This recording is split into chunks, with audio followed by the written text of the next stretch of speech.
الحمد لله رب العالمين والصلاة والسلام على سيد الأنبياء والمرسلين وعلى آله الطاهرين المطهرين.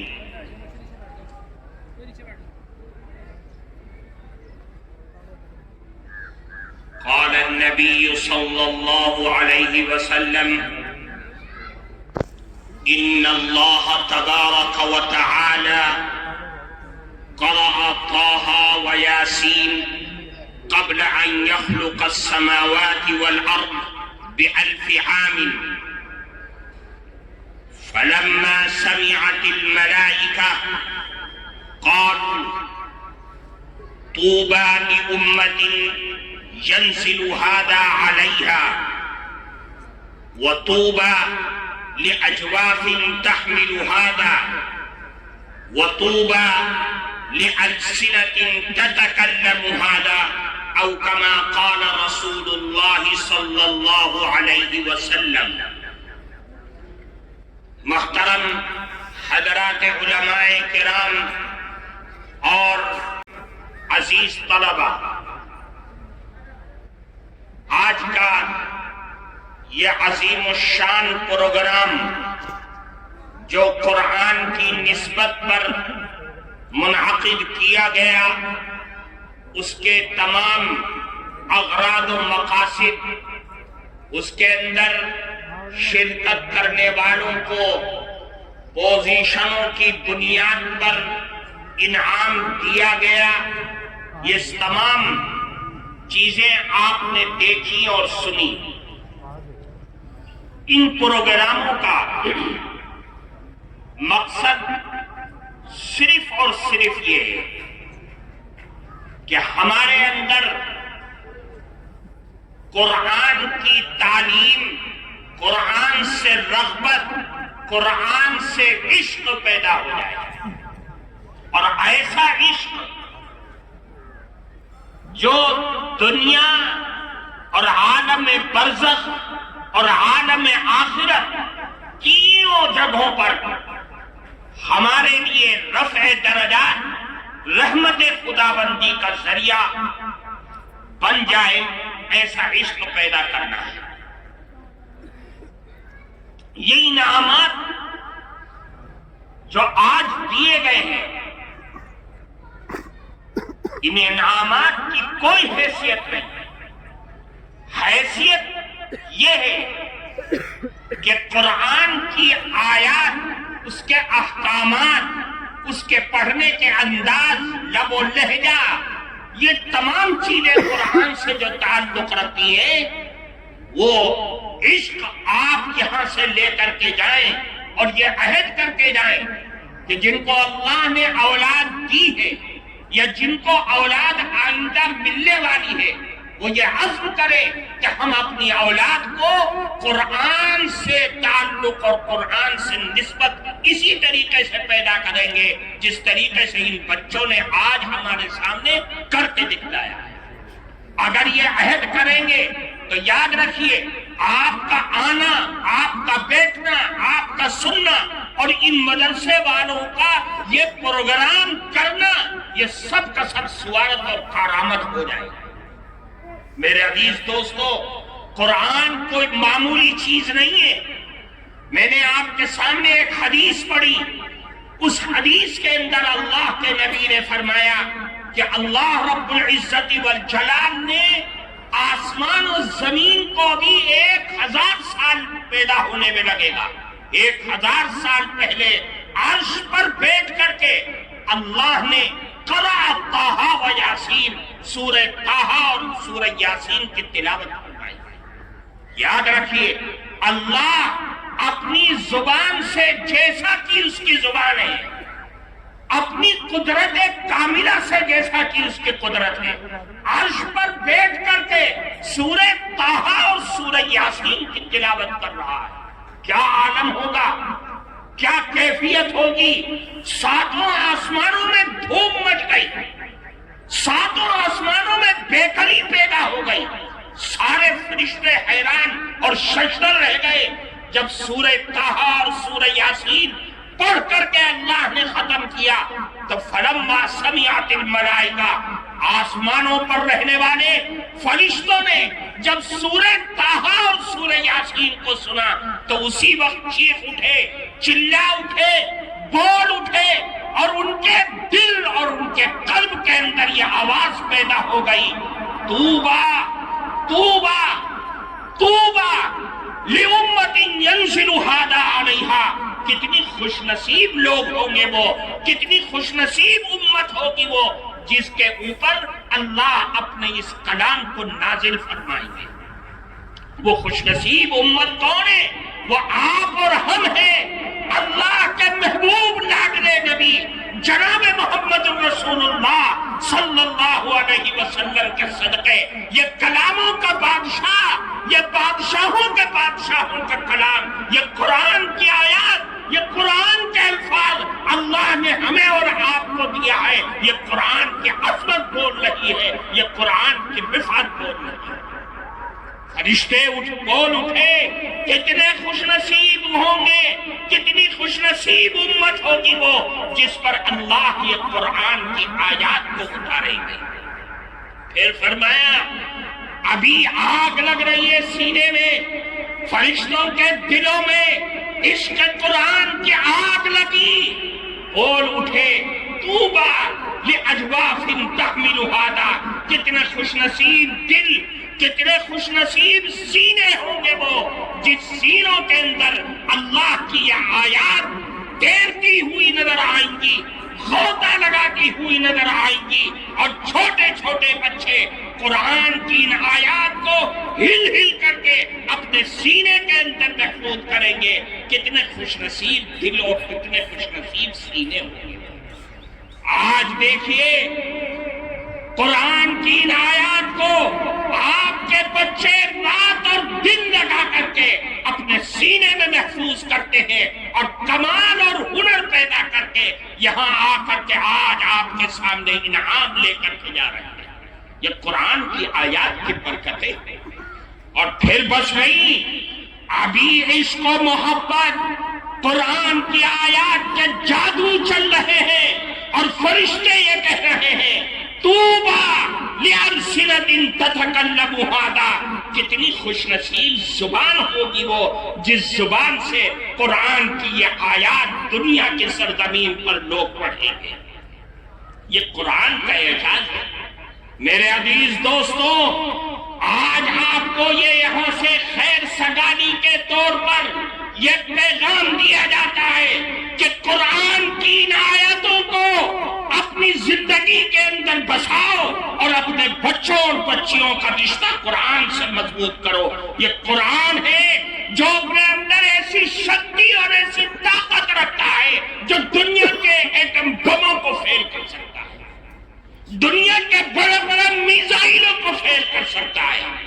وہ لوگ جو تمہارے بچوں اور بچیوں کے ایمان اور عقیدے پر ڈاکہ ڈال رہے ہیں، ان کے لیے چیلنج اگر بن سکتا ہے تو یہ قرآن کی آیات اور یہ قرآن کی صورتیں پیش پڑ سکتی ہیں۔ اور کچھ نہیں، یہ چھوٹے بچے تمہارے مدرسوں میں، تمہارے مکتب میں، جہاں پر چھت نہیں، جہاں پر بیٹھنے کے لیے چٹائیاں نہیں، ان کچی زمینوں پر بیٹھ کر کے تمہارے بچے ہل ہل کر کے قرآن یاد کرتے ہیں، تو تم مت سمجھنا اس کو کمزور باتیں، تم مت سمجھنا یہ ہوا کی باتیں۔ یاد رکھو یہ تمہارے بچے یہاں ہل رہے ہیں، 7 سمندر پار بیٹھا ہوا تمہارا بچپن، اس کی نیندیں حرام ہو رہی ہیں جب یہ بچے قرآن کی آیات کو پڑھتے ہیں۔ قرآن کے اندر شکتی، قرآن کے اندر طاقت ہے۔ یہی طاقت ہمارے اور آپ کے پرکھوں کے دلوں میں روح بن کر کے پھونکنے والے آج 26 جنوری کے آزادی وطن کے ہیرو، 40 سال تک تحریک ریشمی رومال چلانے والے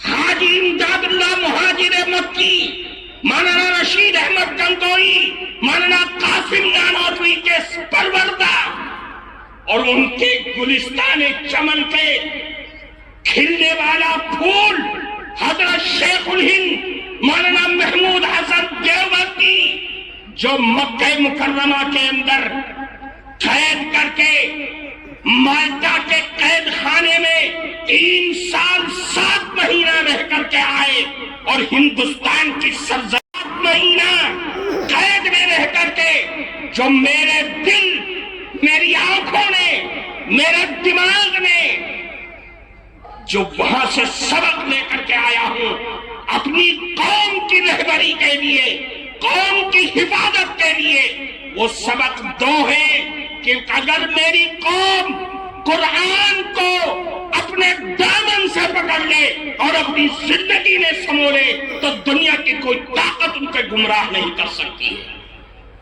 انہوں نے کہا کہ امت اگر اپنی حفاظت چاہتی ہے تو قرآن کو پکڑے، قرآن کو مضبوطی کے ساتھ پکڑے، اپنی زندگی میں بسائے اور اپنے آپسی اختلاف اور جھگڑوں کو ختم کر کے ایک بن تو ہماری یہ مٹھی تمہاری آنکھوں کو بھی پھوڑ سکتی ہے، ہمارے درمیان تم گھس نہیں سکتے ہو جب تک کہ ہماری مٹھی میں طاقت اور دم ہے۔ میرے بھائیوں، آج آپ کو یہ پیغام دیا گیا ہے، پکڑ لو قرآن کو۔ اور آج میں اس اسٹیج پر آپ کو یہ بتانا چاہتا ہوں، یہاں پر قوم کے چودھری گاؤں اور دیہات کے وہ لوگ بھی ہیں جن کے بچے قرآن پڑھ رہے ہیں مکتبوں اور مدرسوں کے اندر۔ ایک بیماری ہمارے اندر عام ہو گئی ہے، وہ بیماری یہ ہے کہ ہم اپنے بچوں کو قرآن کا حافظ بناتے ہیں۔ بہت سے بچوں نے مدنی مدرسے سے کیا، امبیٹھا سے کیا، گنگو سے کیا اور دوسرے اداروں سے حفظ کیا اور حافظ بن گیا، قاری بن گیا، پھول مالا ڈال دیا اور بس ختم ہو گئی، بن گیا یہ عالم مولوی حافظ قاری۔ اس کو کام میں لگا دیا جاتا ہے، اس کو مکتبوں میں بھیج دیا جاتا ہے۔ کیا ہوا؟ اجی حافظ جی بن گیا۔ یاد رکھیے یہ ظلم ہے، یہ ناواقفیت ہے، یہ قرآن کے ساتھ دشمنی ہے۔ میں بہت سخت الفاظ میں کہہ رہا ہوں، یہ دشمنی ہے قرآن کے ساتھ، ناانصافی ہے قرآن کے ساتھ۔ علماء بیٹھے پوچھو قرآن نام کس چیز کا ہے؟ آیات کو پڑھ لینے کا نام قرآن نہیں۔ قرآن علماء نے لکھا ہے القرآن هو النظم والمعنى جميعا۔ قرآن تو آیات اور عبارات جو 2 گتوں کے درمیان سورہ فاتحہ سے لے کر سورہ ناس تک ہر آیت کا نام قرآن ہے، اور قرآن کے ساتھ ساتھ اس آیات اور عبارات کے ساتھ ساتھ اس کے معنی کا نام بھی قرآن ہے۔ قرآن کی آیات بھی آسمان سے آئی، قرآن کے معنی اور مطالب بھی آسمان سے آئے ہیں۔ تم نے ایک چیز کو لے لیا اور دوسری چیز کو چھوڑ دیا، تم نے قرآن کے ساتھ ظلم کیا ہے۔ اس لیے قرآن کا حافظ بھی بناؤ اور پھر قرآن کا عالم بھی بناؤ۔ انہیں مدرسوں میں بھیج کر کے 8 سال کا یہ نظام ان کے سینے میں محفوظ کراؤ تاکہ وہ یہ سمجھے کہ میرا اللہ میرے قرآن میں ہم سے کیا کہہ رہا ہے۔ پھر وہ آپ کو بتائیں گے کہ قرآن یہ کہہ رہا ہے، اس کو حلال کہہ رہا ہے، اس کو حرام کہہ رہا ہے۔ اس لیے میرے بھائی، آپ یہاں سے جائیں گے، آپ یہ دونوں چیزیں لے کے جائیں۔ ہمیں قرآن سے رشتوں کو مضبوط کرنا ہے۔ میرے جو نوجوان بھائی جنہوں نے قرآن نہیں پڑھا بچپن میں، وہ مرنے سے پہلے قرآن کو یاد کرو، قرآن کو پڑھ لو، اپنے امام سے کہو، اپنے حافظ سے کہو میں قرآن پڑھاؤ، قرآن سکھلاؤ۔ اس لیے کہ یہ قرآن ہی تو ہے جو عالم برزخ میں ہمارے کام آئے گی۔ جو اللہ کے نبی کی صورت کو پہچاننے میں مددگار اگر مسلمان کے لیے ہوگا تو وہ قرآن ہی ہوگا، جس قرآن کی تلاوت دنیا میں کیا کرتا تھا۔ ہم تو قرآن پڑھنا نہیں جانتے، ہم کیسے اللہ کے نبی کو پہچان لیں گے؟ ہم تو فیل ہو جائیں گے۔ اس لیے میرے بھائیوں، مت شرماؤ کہ میں بوڑھا ہو گیا، مت شرماؤ میں جوان ہو گیا، مت بہانہ بناؤ کہ میرے پاس وقت نہیں ہے۔ ساری چیزوں کو چھوڑ کر کے قرآن کو خود بھی پڑھو اور اپنے گھر میں بچوں اور بچیوں کو قرآن پڑھنا سکھلاؤ۔ صحابہ کرام نے کسی عمر کو نہیں دیکھا، چلا نہیں جا رہا ہے، قرآن کو پڑھنے جا رہا ہے۔ سارے مشغولی ہے، بیوی ہے، بچے، کھانے کمانے میں کا وقت ہے، لیکن قرآن پڑھنے جا رہے ہیں۔ کیوں؟ قرآن سے عشق ہے۔ قرآن ہماری دنیا بھی ہے، ہماری آخرت بھی ہے، ہماری برزخ بھی ہے۔ قرآن ہے تو سب کچھ ہے، قرآن نہیں ہے تو کچھ نہیں ہے، قرآن نہیں ہے تو وہ دل نہیں، وہ جنگل ہے۔ اس لیے میرے بھائیوں، آج آپ یہ پیغام لے کر کے جائیں کہ ہمیں قرآن سے اپنے رشتے کو مضبوط کرنا ہے، اپنی آنے والی نسلوں کو ہاتھوں میں قرآن دینا ہے۔ نہیں دو گے تو یاد رکھ لو، کون کان کھول کے سن لو، اگر تم نے بے توجہی کی، غفلت کیا تو یہ آنے والی نسلیں تمہاری قبروں پر فاتحہ تو کیا تھوکنا بھی پسند نہیں ہے۔ ہمارے بڑوں نے ہمیں قرآن ہاتھ میں دیا ہے، آج اللہ کا شکر ہے ہمارے سروں پر ٹوپیاں ہیں، داڑھیاں ہیں۔ نہیں دو گے تو یاد رکھو تمہارا دشمن خطرناک قسم کے ہتھیار لیے ہوئے، منہ کھولے ہوئے، ننگی تلوار لیے ہوئے تمہاری گردنوں پر وار کرنے کے لیے تیار ہے۔ دنیا کی کوئی طاقت اس سے بچا نہیں سکتی۔ دیکھ لو دنیا میں ہو کیا رہا ہے، لڑکیاں تمہاری غیر مسلموں کے پاس جا رہی ہیں۔ کیوں جا رہی ہیں؟ ایمان مضبوط نہیں، عقیدہ مضبوط نہیں، عبادات مضبوط نہیں، معاشرت نہیں، معاملات نہیں، اخلاق نہیں۔ تمہارے بچے، تمہاری بچیاں غیروں کے ہاتھوں میں جا کر کے اپنے ایمان و عقیدے کا جنازہ نکال رہی ہیں۔ کیا چیز ہے میرے بھائی؟ قرآن سے جڑ جاؤ۔ قرآن ہماری ماں ہے، قرآن ہمارا سائے چھت ہے، قرآن ہمارے محافظ ہے، قرآن ہمارے لیے ڈمبم بھی ہے، میزائل بھی ہے، سب کچھ ہے، اور دنیا کے بڑے سے بڑے بموں کے لیے نیست نابود کرنے کا سب سے بڑا ہتھیار ہے۔ اللہ ہم سب کو عمل کی توفیق دے، اللہ ہم سب کو علم و عمل کی توفیق عطا فرمائے۔ اے اللہ، جنہوں نے یہ مسابقتی نظام کا سلسلہ شروع کیا، ان بڑوں کو، ان بزرگوں کو، مولانا بستان احمد، مولانا غلام محمد مستانوی رحمۃ دامت برکاتہم، جو آج زیر علاج دارالشفا میں ہیں، ہاسپٹل میں ہیں، اے اللہ ان کو صحت اور سلامتی کے ساتھ لمبی عمر عطا فرما، اور ان کے سائے میں رہ کر کے یہ نظام، یہ مسابقتی نظام خوب پروان چڑھے، خوب پروان چڑھے۔ اللہ ہم سب کو عمل کی توفیق عطا فرما۔ وآخر دعوانا الحمد للہ۔